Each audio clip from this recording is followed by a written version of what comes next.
Alright, welcome back. Happy 4th of July.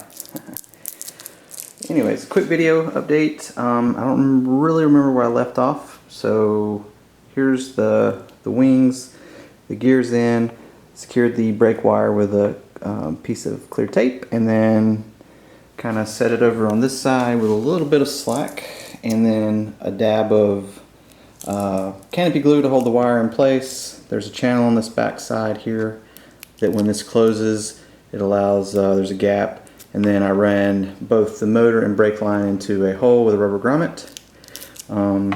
Took a little bit to get the wires ran. It's just tough to do. I had to essentially, when I went through the back side of that wheel well, it was easy to open the flap here, and it has like openings cut in the wood, and so I grabbed them with a little wire and hook, pulled them this way, and then just shuffled them forward and ran them all forward and out this hole. So all my lines will come out and connect right here, so if I ever need to remove the wing, I can. So, and I do have some of these 2 wires from the Brain Cube light kits that I have, that I sell, so I don't have to make any. I have various links, so I was lucky there. And then, like I said, I'll put a male end on this one, and then make another wire going to the gear controller. So there's the wings and gear. Shift over. It's a big mess in here, sorry. Nose wheels in. I did go back and I realized that I'd put the ball upside down, so the ball was facing down, which is why there was such an angle between these two, an elevation change. So I went back and put the ball on the top like it should be. I had to do a little more clearance because of where the ball I don't know how to help with that. Here are other things you can try. sorry about that. Anyway, so I had to make a little bit of a clearance right here for the servo throw, and that's probably you know, the servo throw is probably more than this, but that's that's enough on turn, so when I cut down the endpoints, that won't bind or anything. So that's done. Went and put this in. This is just one of the BVM high flows that I had from my Viper Jet.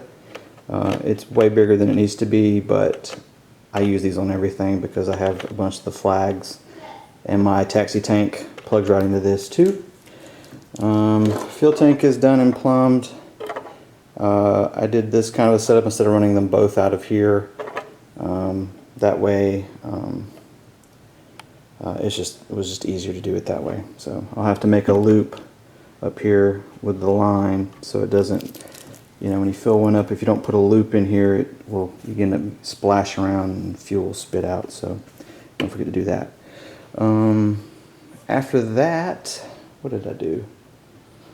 Put the brackets on the pipe, which are just 2 screws and kind of a locking nut, which is nice because you don't have to try to hold the nut on this side, you just tighten it down. And I test fitted that. I had to do some cutting on this rails, on the rails to get the pipe in. So it would come in here, you could get it to right here, but you couldn't get it to come up, so it would clear in the back to push it back. So I had to trim a little bit right here to allow the pipe to come up, and then I could slide it back, and then I also sanded just a hair right here on the inside to allow the bell mouth clearance to go back.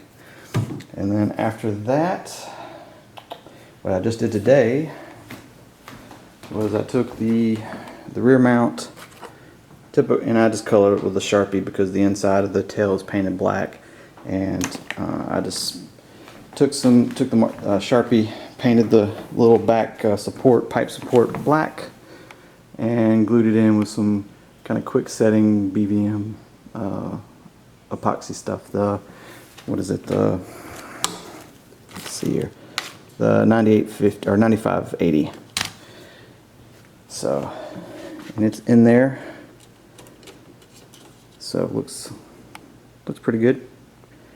And next thing will be the pipe. I did notice that the pipe's a little bit smaller than this pre-cut back support.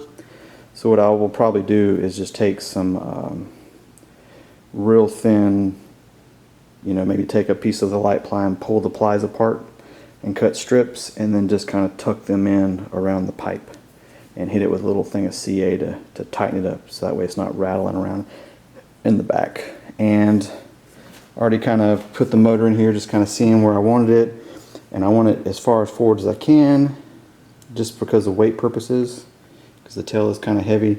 So I just had to trim a little bit here for where the FOD guard on the motor is touching.